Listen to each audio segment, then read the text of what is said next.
Ganun rin po ang sitwasyon dito kapag sobrang lakas ng ulan. Sobrang laki ng baha. Yan o. Talagang apaw. Yan yung baha niya galing sa ibabaw.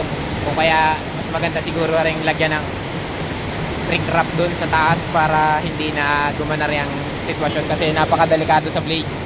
Ito, pagka nakalangan ito, yun, kumalang nung nakaraan, nasira yung mga blade, kung kaya ni-repair namin.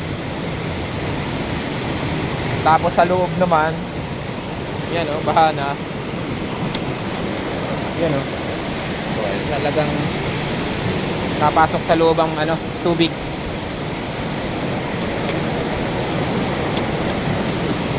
Kunin ko yung ayun po, hanggang dito. Kaya nadaan dito din yung baha. Sobrang lakas